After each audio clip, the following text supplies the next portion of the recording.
Hey folks, Dustin DePirac, IU beat writer here with Greg Rosenstein, special guest from the IDS. We are actually standing at the podium where from whence Tom Crean usually does his press conferences. We're here for a few reasons.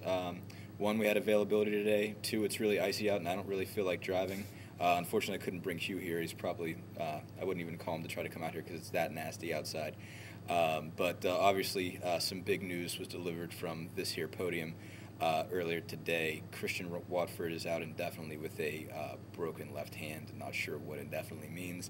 Obviously suffered that injury in the Michigan State game on Sunday. I guess he went down. It was a just kind of scrum for the basketball. He came out of there looking sort of awkward in a bunch of different ways. I actually kind of thought maybe it was his back. He looked like he might be having spasms. Then he got wrapped up, played through it, but I guess yesterday, I guess they did some sort of test. I don't know if it was an X-ray or what, but found out that it was broken, and he had surgery today. So obviously that means he'll definitely be missing tomorrow's game against Minnesota, and not sure how much further that's going to go.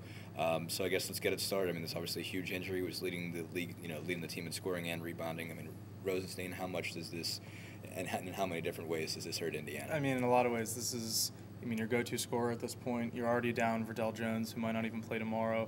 Creek is obviously out, likely for the entire season. So you're losing another main contributor, to an already kind of depleted lineup. So, when you're losing your top scorer, one of your top rebounders, especially because he's really turned it on the last couple of weeks. I mean, you saw in these last two games, they didn't win against Michigan State at Breslin, but he was still a main reason why they were down to the wire right there, making a lot of those threes, aggressive inside. So I think it's a huge loss. Yeah. No, it's you don't necessarily want to count this team out because right after, kind of wrote a whole bunch of stories saying how much losing Verdell Jones was going to be a problem just because of what he does for the offense and how much he kind of makes this team go. But after they looked, like they couldn't do much on offense without him against Iowa, they came back against Illinois and Michigan State and had, without question, their two best performances this season. So they obviously were able to adapt without Verdell, and he was obviously a big loss just considering how much of this offense is predicated on dribble drive and getting people open. They were able to kind of adjust. Jordan Hulse has played just spectacular the last two games. They defended better. They found a way to get it done without Verdell. But Watford's also a little bit different because you don't have another guy like him. There's not really somebody that you could say even remotely step up and do this. I mean, for as much as there's nobody that can dribble drive like Verdell, there's nobody that can create like Verdell, there at least is a point guard in Jordan Hulse, and there are other guys, Jeremiah Rivers, who can handle the basketball. They can't do all the things that Jones can, but they can at least do some of them. Watford, there's not another 6'9" guy who can shoot from outside as consistently, I guess, as Watford can. There hasn't been a guy who has had to be, especially among the forwards, had this kind of scoring option. What obviously has to happen is guys like Derek Elston, Tom Pritchard, Bobby Capobianco really need to step up, and it's especially true with them playing Minnesota with as big of a lineup as they have. Right. Minnesota is one of the biggest front courts in the Big Ten.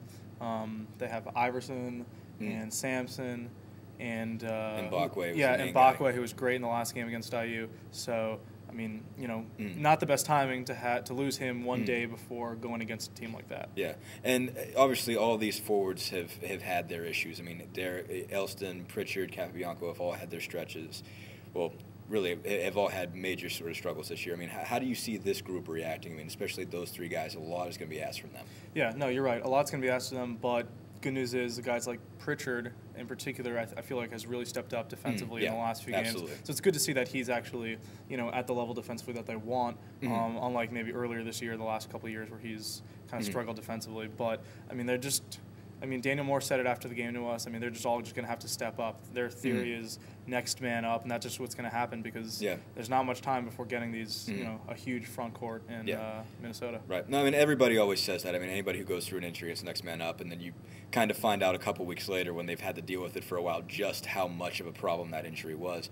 But I think, there's a lot of things that have to happen within that group. I think this kind of becomes a situation where they're really going to need Derek Elston to become something. And I think there are ways in which it might help him because it kind of opens up a situation where he might have to play power forward. They've kind of had to use him at center, and they've sort of gone without a power forward, having Watford at the 3 while defending the 4. This kind of maybe forces, because it's tough to have, as Tom Crean said, it's really tough to go with this with 4 guards when you're going to be dealing with this huge of a lineup as Minnesota has. I mean, it's 6'8", 6'10", 6'11 across the front line, and that's not counting Rodney Williams, who's a 6'7 guy who's a true 3. If really as much of a true 3 as there is in the Big Ten, absolutely athletic guy, can jump out of the gym, has had some highlight reel dunks this year. He's going to be your 2 guard. So you're going to have a lot of size, and the idea of going with that with nobody in the line, maybe one guy in the lineup that's taller than 6'5" is not something you want to think about. So I think there's a good chance Elston plays the 4, which is his real position anyway.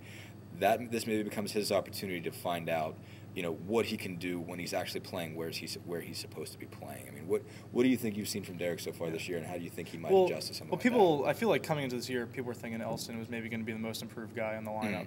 Yeah. And he has shown some glimpses of of playing well. He's able to hit the mid-range jumper. He's played defensively okay.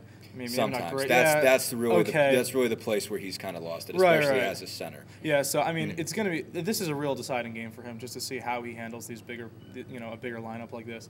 And some guys, I mean, you've seen have really stepped up. Once their minutes have gone up. Like for example, Matt Roth would average like 5 minutes a game or something this year, but now he's playing more, and he's really embracing that. So I guess that's what they're really going to need to see out of Elston. Out of all those guys, this is another kind of situation where they become maybe they're relying even more probably now offensively on jump shooting. They obviously were able to get by really well the last couple of games. Got some threes from guys who just don't hit threes. Victor Oladipo and Jeremiah Rivers both hit him against Michigan State. Rivers did not hit one in his career. Oladipo obviously had kind of come along in that, but even really a year ago, I mean, he kind of admitted that was the knock on him. Was that he was not a guy that could shoot. Yeah, and so they got threes from those guys, and Matt Roth obviously really found a rhythm against Michigan State, went 4 for 5, and Jordan Hall's just played, really an outstanding basketball game. It seems like that's going to all have to happen if they're going to be able to make anything happen offensively. Yeah, and just going off of the last couple of games, you're going to need Hulls to do exactly what he's been doing. Yeah. And I think they're going to probably need a little more set plays just to set him up. He can't really, set everything up himself. But I think Hulls is really going to have to take this upon him and just keep shooting, because there have been games this year where he's, been strong in the first half, not really anything in the second half. Strong in the second half, didn't even take a shot in the first half. Well, he hasn't necessarily been not strong. It's just been he doesn't take a dumb shot. It's just not in his DNA. Just his brain will not allow him to do it. So he does not force things, and that I think Michigan State, he didn't necessarily force anything, but he kind of looked for shots in situations where I don't think he ordinarily would. Right. They were D'ing him up a lot better just in the second half based on how he was in the first half. Appling was all over him. Appling did a great job, but Hull still managed to get stuff done. But I'd expect Crean to just say, with the loss of Watford, such a prolific scorer in the lineup out, it's got to be green somebody. light. He's going to have the green light just to shoot whenever. Right, because who else does? When you're talking about 2 guys, the 2 guys that sort of, the ones that kind of shot whenever they had it were Watford and Jones. You're without both of those guys, and with even Creek, you're going with a bunch of guys who have not had the green light beforehand. Now they kind of have to get it. So we'll see how it goes. It'll be interesting to see how does Indiana react from this? How do they deal with being just a little bit more depleted? We don't know how long Watford's going to be out, but how do they handle another one of these? We'll see tomorrow. Presuming it's not too icy for there to be a state of emergency, we'll be here tomorrow night. Thanks. Thanks.